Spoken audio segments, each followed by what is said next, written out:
Tax, कैसे लागू होगा जीएसटी, कैसे बदलेगा कारोबार का तरीका और कैसे बदलेगी आपकी जिंदगी। कोई भी चीज जब तक इम्प्लीमेंट नहीं होता है तब तो समझ में नहीं आता है कि इसका क्या रिजल्ट निकलेगा। इनकी जटिलताओं को खत्म करना जरूरी है और हम लोग को व्यापार करने में जो सुगमता चाहिए वो आनी चाहिए। जो हमारा राज्य है उत्तराखंड, उसके अंदर पहाड़ी वर्ग इतना है जो अनपढ़ है, जिसको किसी चीज़ का ज्ञान ही नहीं है, जो दुकानदार भाई है उसे कंप्यूटर का ज्ञान नहीं है। ये सिर्फ एक फियर है, आप लोगों की धीरे धीरे अपने आप आदत बन जाएगी। जीएसटी एक बहुत ही बढ़िया सिस्टम गवर्नमेंट ने लॉन्च किया है जिसमें everything is going on digital. सारे लफड़े खत्म हो गए, एक जगह टैक्स हो गया केवल। ये सही से टैक्स सरकार के पास पहुंचेगा। अगले 30 मिनट में हम पूछेंगे जीएसटी पर तमाम सवाल। मंच पर होंगे मोदी सरकार के मंत्री और टैक्स कमिश्नर और उनके सामने होंगे इंडस्ट्री के प्रतिनिधि और लीगल एक्सपर्ट। बने रहिए हमारे साथ। जीएसटी, एक देश एक टैक्स। एक देश एक टैक्स के नारे के साथ देश का सबसे बड़ा टैक्स सुधार कहा जाने वाला जीएसटी 1 जुलाई से लागू हो जाएगा। सरकार ने 30 जून की रात संसद के सेंट्रल हॉल में विशेष सत्र बुलाकर इसे लागू करने की तैयारी भी कर ली है, लेकिन जीएसटी को लेकर तमाम स्टेक होल्डरों के मन में असमंजस की हालत अभी भी बनी हुई है। कई सवाल हैं जो उन्हें परेशान कर रहे हैं और आज हम अपने एक्सपर्ट्स के साथ इनका जवाब ढूंढेंगे, लेकिन उससे पहले अपने खास मेहमान से मिलते हैं। मेरे साथ जुड़े हुए हैं मानव संसाधन एवं विकास मंत्री प्रकाश जावड़ेकर जी। जावड़ेकर जी नमस्ते, स्वागत है आपका। धन्यवाद, आपने वक्त निकाला। ये बहुत जरूरी है कि हम लोगों को बता सके कि जीएसटी उनकी जिंदगी कैसे बदलने वाला है। तो सबसे पहला सवाल तो मेरा यही है कि जीएसटी लागू हो रहा है, लेकिन कहीं ना कहीं इसे लेकर चिंताएं भी दिख रही हैं। ट्रेडर हो, मैन्युफैक्चरर हो, बिजनेसमैन हो, और आप उनकी इस चिंता को कैसे दूर करेंगे कि जीएसटी उनके लिए अच्छा है, बुरा नहीं, उनकी तकलीफें बढ़ेगी नहीं बल्कि जिंदगी आसान होगी। जीएसटी आपने जैसे कहा एक बहुत मूलभूत परिवर्तन है करों की रचना में, और उससे फायदे ही फायदे होने वाले हैं सबके। क्योंकि अभी स्टेट में सेल्स टैक्स, अब वैट बोलते उसको, स्टेट वैट देते, ऑक्ट्राय देते, एंट्री टैक्स देते, काउंटरवेलिंग ड्यूटी देते, सेंटर की एक्साइज ड्यूटी है, सर्विस टैक्स है, एडिशनल ड्यूटीज होती है, सेंट वैट होता है।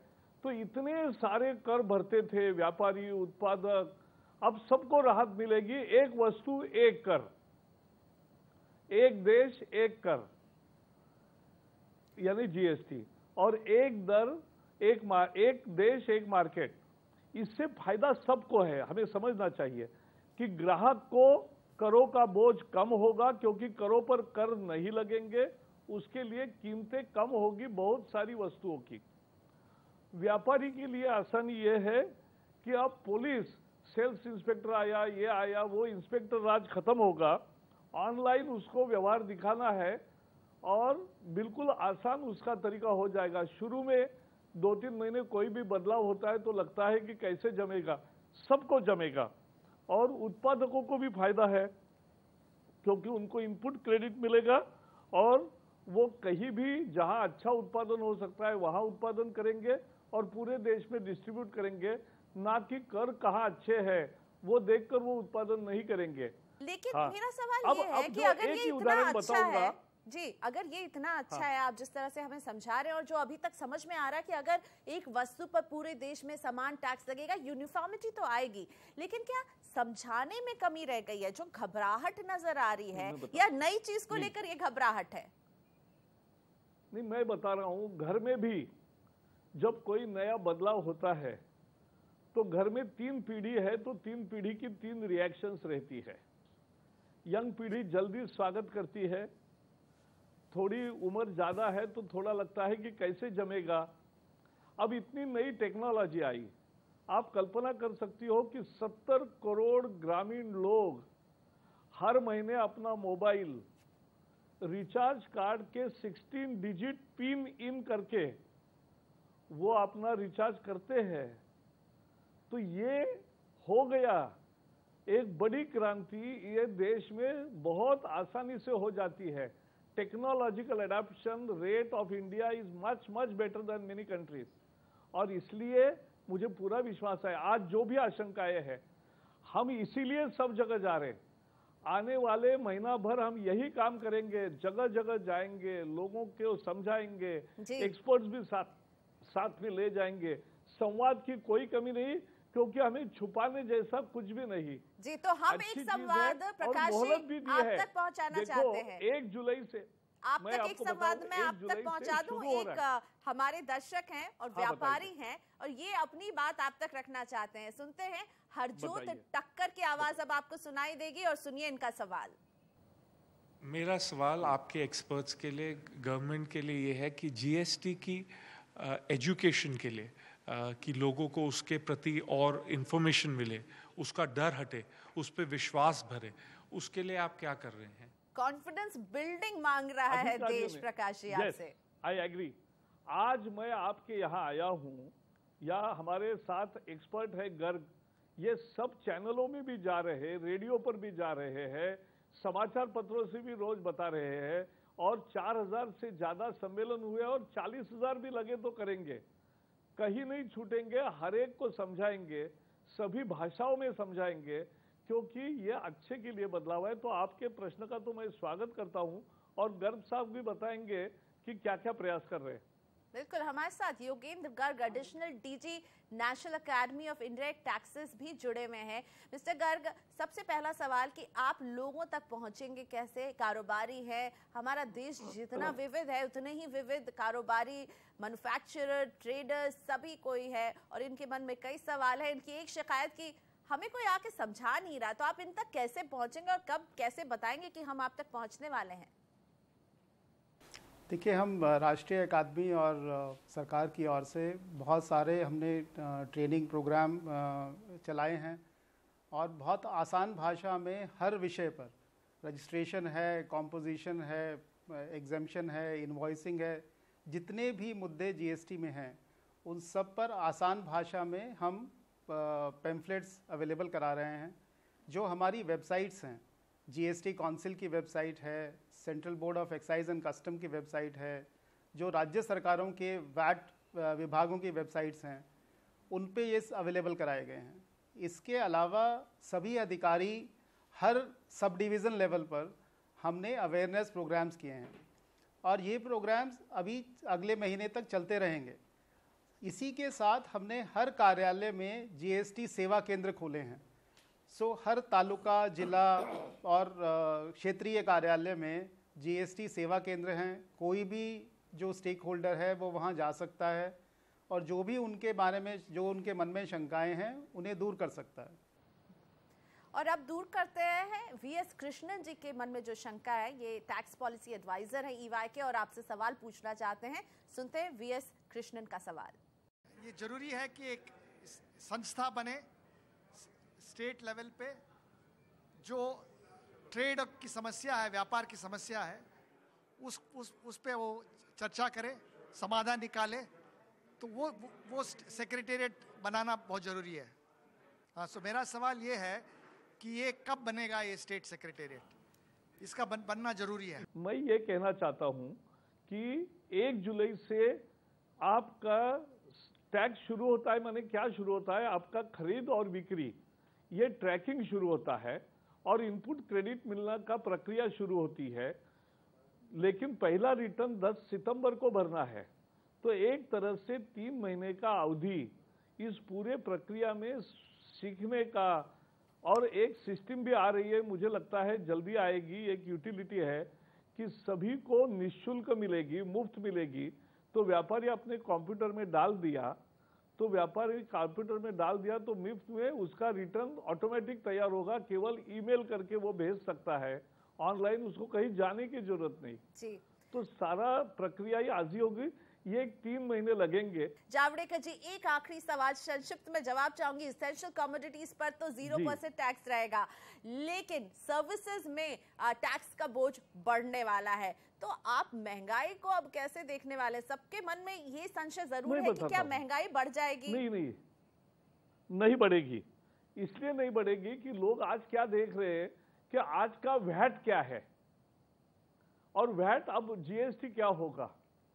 लेकिन हम ये नहीं समझ रहे कि वैट तो आखिरी प्रोडक्ट पर है, लेकिन उस प्रोडक्ट के बनने से एक्साइज ड्यूटी लगी है, उसमें ट्रांसपोर्ट हुआ तो ऑक्ट्राय लगा है, उसमें जहां जहां सर्विसेज का योगदान है वहां सर्विस टैक्स लगा है, और सब मिलके व्यापारी के पास आ गया है वस्तु बन के, और अब उसमें सेल्स टैक्स लगता था।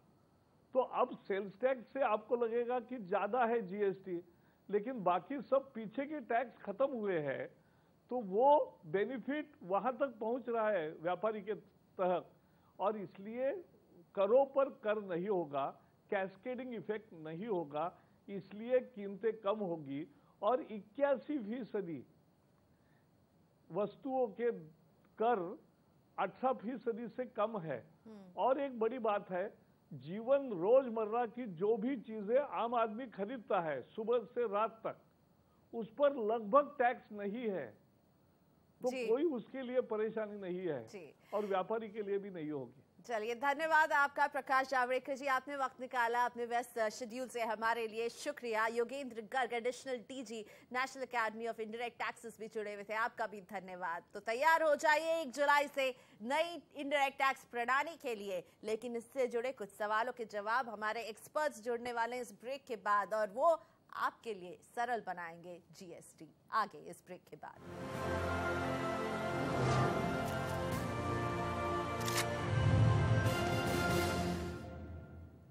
Welcome back. आप देख रहे हैं जीएसटी, एक देश एक टैक्स, और अब हमारे साथ हैं तमाम एक्सपर्ट्स जो आपके जीएसटी से जुड़े सभी सवालों का जवाब देंगे, क्योंकि हमारी और आपकी जिंदगी अब बदलने वाली है। याद रहे, 1 जुलाई से लागू होने जा रहा है सबसे बड़ा टैक्स रिफॉर्म जीएसटी, और आज समझते हैं अपने एक्सपर्ट्स के साथ कि रियल एस्टेट, एग्रीकल्चर और लॉजिस्टिक क्षेत्र में क्या कुछ बदलाव आएंगे, और इसका फायदा कंज्यूमर को कितना मिलेगा, और इन क्षेत्र के लिए टैक्सेशन अब किस तरह से बदलने वाला है। मेरे साथ है एक खास पैनल। अतुल गुप्ता जी हैं, central council member ICAI, Bimal Jain, chairman indirect tax committee, PhD chamber of commerce, और Priyajit Ghosh, partner indirect tax KPMG। आप तीनों का बहुत स्वागत है। सबसे पहले जो सब चिंता सता रही है वो है कि चीजें महंगी होने वाली है, और रियल एस्टेट, अतुल जी मैं इससे शुरू करना चाहती हूँ। क्या हमारे सपनों का आशियाना खरीदना महंगा होने वाला है? जो हमें अभी समझ में आ रहा है 5% टैक्स था, जो अब 12% लगने वाला रियल एस्टेट पर, तो महंगाई तो बढ़ेगी? नहीं प्रियंका जी, मैं आपको जैसा कि हम लोग हमेशा जानते हैं, डिस्कस करते हैं, एक हमारे पास हेडलाइन रेट होता है जो हम लोग नॉर्मली हमें सामने नज़र आता है कि जो हमसे हमारा जो प्रोवाइडर होता है या जो सेलर होता है वो हमसे चार्ज करता है, उसे हम हेडलाइन रेट कहते हैं। तो आज बिल्डर्स के केस में हेडलाइन रेट जो है वो 4.5% का सर्विस टैक्स है, 30% पे 15% के हिसाब से, और 1% का वैट लगता है कंपोजिशन स्कीम में। लेकिन जो है वो बिल्डर के पास आज की तारीख में एक बहुत बड़ी डिसएडवांटेज होती है कि वो जितना भी एक्साइज ड्यूटी और वैट वो पे करता है सीमेंट पे, स्टील पे, जो उसके बड़े प्रोडक्ट हैं, बड़े कंज्यूमेबल्स हैं, उस पर उसको क्रेडिट अवेलेबल नहीं होता है। तो गवर्नमेंट ने जितने भी रेट्स, अगर आप इस रेट की बात ना करें रियल एस्टेट की, अब किसी भी सेक्टर की बात करेंगे, तो गवर्नमेंट ने जितने भी रेट्स डिसाइड किए हैं 5, 12, 18, 28, उसको ये ध्यान में रखते हुए किया है कि आज की तारीख में उन पर टोटल रेट का, टैक्स का कितना भार पड़ता है। आज अगर मान लीजिए एक सेक्टर के ऊपर टोटल भार 23% है, तो उसको 18% के स्लैब में रखा गया है। अब हम रियल एस्टेट की अगर बात करें, तो रियल एस्टेट में सपोज कीजिए एक एग्जांपल है कि एक फ्लैट आज 1 करोड़ रुपए का है, और उस पर 5.5% जो है वो टैक्स देना पड़ता है कंज्यूमर को। लेकिन साथ में बिल्डर के पास आज की तारीख में डिसएडवांटेज जो मैंने आपको बताई कि अगर वो 40 से 50 लाख रुपए का सीमेंट स्टील लगाता है, कंज्यूमेबल लगाता है, जिसपे वो एक्साइज ड्यूटी देता है, और उसके ऊपर वो टैक्स का उसको जो क्रेडिट नहीं मिलता, तो अब उसे इनपुट टैक्स क्रेडिट भी मिलने वाला है। तो ये बेनिफिट पास होगा। यस, जो उसकी कॉस्ट थी आज की तारीख में, सपोज कीजिए 1 करोड़ रुपए की कॉस्ट थी और उसने उसके ऊपर टैक्स चार्ज किया, अब उस कॉस्ट में जो 10 लाख रुपया या 8 लाख रुपए का जो क्रेडिट, उसके जो ड्यूटीज उसकी जो थी, जो कास्केडिंग हम जिसको कहते हैं कि जो उसकी कॉस्ट का पार्ट बन गई थी, अब वो उसके लिए क्रेडिट अवेलेबल होगा। तो यहां पर हमें ये देखना पड़ेगा कि वो एक कॉन्शियस कॉल के थ्रू, या हमारा जो एंटी प्रॉफिटरिंग मेजर है गवर्नमेंट का, जो सेक्शन इंट्रोड्यूस किया गया, उसके थ्रू वहां पर कॉस्ट को कम करके अगर आप 12% चार्ज करते हैं, तो हम बात करें, टैक्स तो बढ़ेगा रियल एस्टेट पर जरूर, लेकिन बहुत जरूरी है ये समझना कि अब रियल एस्टेट डेवलपर्स को इनपुट टैक्स क्रेडिट भी मिलने वाला है, और इसका फायदा कंज्यूमर यानी आपकी जेब पर जाना चाहिए। बिमल जी, एग्रीकल्चर सबसे बड़ी चिंता ही मैं आपके सामने रखूंगी। फर्टिलाइजर और पेस्टिसाइड महंगे हो गए, उनके ऊपर टैक्स दर काफी बढ़ गई है, तो क्या एग्रीकल्चर जो पूरा क्षेत्र है इसमें हम टैक्स के बोझ को बढ़ते हुए देख रहे हैं? जीएसटी के बाद फायदे नुकसान क्या होने वाले हैं? मैं सबसे पहले पॉजिटिव से स्टार्ट करना चाहूँगा। जीएसटी एक देश एक टैक्स आपका टैगलाइन है, तो इम्पॉर्टेंट एडवांटेज जो हम देख रहे हैं, चाहे वो कोई भी सेक्टर हो जीएसटी में, multiplicity of taxes will go away, cascading will not be there, double taxation will not be there, and India would be national common unified market. Agriculture जो पहले बाहर था, एग्रीकल्चर को पूरी तरह से जीएसटी से बाहर रखा गया है। एग्रीकल्चर रिलेटेड जितनी एक्टिविटीज होती हैं, वेयरहाउसिंग होती है और भी रिलेटेड एक्टिविटीज होती हैं, उस पर जीएसटी नहीं लगेगा। लेकिन जो 2 पॉइंट आपने रेज किए जो इम्पोर्टेंट हैं, फर्टिलाइजर पे 12% का जीएसटी लगेगा। अब आप बताइए, बिना फर्टिलाइजर के एग्रीकल्चर प्रोड्यूस नहीं हो सकता। तो क्या होगा, जो फार्मर है वो फर्टिलाइजर परचेज करेगा, 12% का जीएसटी देगा और अपनी प्राइसिंग में ऐड करेगा। जब ये प्राइसिंग में ऐड करेगा तो कंज्यूमर के लिए वो प्राइसिंग बढ़ जाती है। ट्रैक्टर जो इंपॉर्टेंट है एग्रीकल्चर सेक्टर के लिए, उस पर 28% की जीएसटी रेट है। अब बिना ट्रैक्टर के आप एग्रीकल्चर कैसे करेंगे? अब 28% आपकी कॉस्ट बनेगी, तो मुझे लगता है एग्रीकल्चर सेक्टर में ना थोड़ा बहुत देखना चाहिए। प्रयोजीत, लॉजिस्टिक वो सेक्टर जिससे सबसे ज्यादा फायदा मिलने वाला है, कंपनी को अपने सप्लाई चेन को बदलना पड़ेगा, और क्या हम देखेंगे कि लॉजिस्टिक के लिए जीएसटी बहुत अच्छी खबर लेकर आएगा? बिल्कुल, लॉजिस्टिक्स के लिए जीएसटी बहुत अच्छी खबर है, क्योंकि अगर आप देखेंगे आज के दिन में हर एक स्टेट में जितनी भी कंपनियां हैं उनको एक छोटे छोटे वेयर हाउस बनाने पड़ते हैं। तो आप देखेंगे एक वेयर हाउस आपके नोएडा में है, एक दिल्ली में है और एक आप देखेंगे एक गुड़गांव में है, क्योंकि ये 3 स्टेट अलग अलग हैं। अब वो एक बड़ा वेयर हाउस बनाएंगे शायद मानेसर में, जिसके उनको इकोनॉमीज ऑफ स्केल जिसको हम बोलते हैं उसका फ़ायदा मिलेगा और इंटरनेशनल बेस्ट प्रैक्टिसेस आएगा। लेकिन जो ट्रांसपोर्ट प्रोवाइडर्स हैं उनको जीएसटी चार्ज नहीं करना है, रेसिपिएंट को टैक्स देना है, जिसके कारण ये हो रहा है कि जो जीएसटी उन्होंने अपने व्हीकल पे दिया है उसको वो इनपुट टैक्स रेट नहीं ले पा रहे हैं। जो अभी मेवल जी ने बोला वो बहुत बड़ा फीचर है जीएसटी का, वो मिसिंग है इस केस में। सो ट्रांसपोर्ट सेक्टर के लिए बहुत फायदा होगा, लेकिन इस फायदे को होने में 3 से 4 महीने से कम का टाइम नहीं लगेगा। बिल्कुल, तो फायदा होगा, लेकिन अभी हमें संयम से इसका रोल आउट देखना होगा किस तरह से ये बढ़ता है। इसीलिए हमारे पास ऐसे कई सवाल भी आ रहे हैं और अब एग्री लॉजिस्टिक से जुड़ा सवाल पूछ रहे हैं बृजराज सिंह, सीईओ हैं ये ऑरेंज कमोडिटीज इंडिया के। नमस्ते सिंह साहब, पूछिए अपना सवाल। हम सरकार के इस प्रयास की बड़ी सराहना करते हैं कि आपने जो जीएसटी लागू किया, इससे बड़ा सरल प्रक्रिया बन गई है टैक्सेशन की, पर्टिकुलरली एग्रीकल्चर इंडस्ट्री में। एग्रीकल्चर प्रोड्यूस की वेयरहाउसिंग और स्टोरेज को भी आपने एग्जेम्प्ट लिस्ट में रखा हुआ है। मिनिस्ट्री की तरफ से ऐसा क्लैरिफिकेशन उसमें नहीं है और इनफैक्ट अभी कन्फ्यूजन है कि आप वेयरहाउसिंग सर्विसेज को तो एग्जेम्प्ट लिस्ट में कर रहे हैं, कहते हैं कि इस पर टैक्स नहीं लगेगा, लेकिन बाकी सारी जो इनपुट कंपोनेंट है उसमें टैक्स लगेगा। उसकी वजह से इंडस्ट्री में इंस्पेक्टर राज बढ़ने का खतरा है और हमारी रिक्वेस्ट है कि इंडस्ट्री के लिए, फार्मर के लिए और कंज्यूमर के लिए, उन सबके बेनिफिट के लिए मिनिस्ट्री इसका क्लैरिफिकेशन दे। तो बृजराज के लिए क्या जवाब आप देना चाहेंगे विमल जी? इनकी चिंता कम कैसे करेंगे, क्योंकि सवाल तो वाजिब है। अगर गवर्नमेंट ये चाहती है कि एग्रीकल्चर प्रोड्यूस के दाम कम हो, तो उन्हें देखना पड़ेगा जो रॉ मटेरियल, जो इनपुट सर्विसेज या जो कैपिटल गुड्स एग्रीकल्चर प्रोड्यूस के लिए इम्पोर्टेंट है, उस पर जीएसटी ना लगे। बढ़ते अगले सवाल की तरफ। नोएडा से प्रदीप सचदेवा हमारे साथ हैं। खुद प्रदीप जी एक चार्टर्ड अकाउंटेंट हैं। नमस्ते प्रदीप जी, क्या है आपका सवाल? मेरा एक सवाल है, एक तरफ सरकार बोलती है कि डबल टैक्सेशन का इशू खत्म हो जाएगा। अगर हम संपत्ति के बारे में बात करें तो संपत्ति पर खरीद परचेज पर पहले 4.5% टैक्स लगता था, सर्विस टैक्स का जो दायरे में आती थी। अभी वो टैक्स बढ़ाकर 12% कर दिया है। पहले ज़मीन पर टैक्स देना पड़ेगा, स्टैम्प ड्यूटी स्टेट गवर्नमेंट को, उसके बाद 12% टैक्स देना पड़ेगा। तो ये कहाँ तक उचित है? इसका सरकार ने आगे क्या इसके बारे में प्लान किया ताकि इसका जो बेनिफिट है फाइनल कंज्यूमर तक पहुँच सके? तो प्रदीप जी, आपके एक सवाल का हिस्सा तो ये है कि आप सिर्फ हेडलाइन टैक्स देख रहे हैं, जो कहेंगे अतुल जी।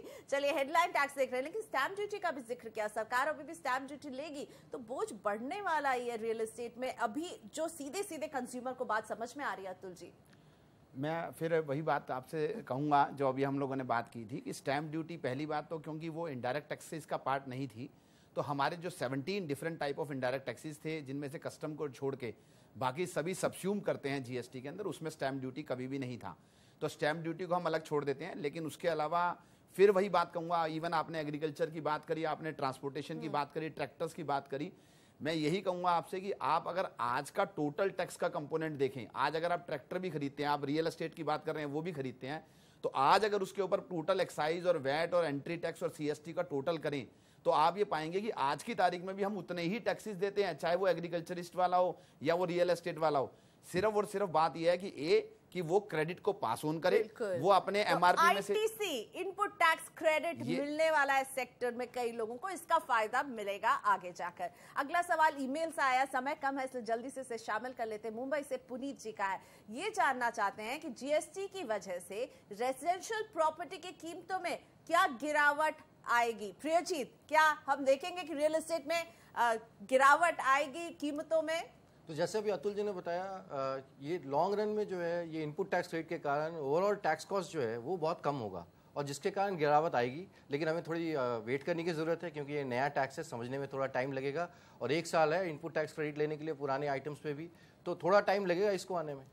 बिल्कुल सही, तो थोड़ा सा टाइम लगेगा सेटल करने में। आप तीनों का ही बहुत धन्यवाद, आपने वक्त निकाला, हमें समझाया और जो हमें समझ में आ रहा है कि नया टैक्स है और अभी हमें इसकी आदत डालनी होगी और पूरे सिस्टम को भी इसकी आदत डालनी होगी और तब जाकर फायदे की बात होगी।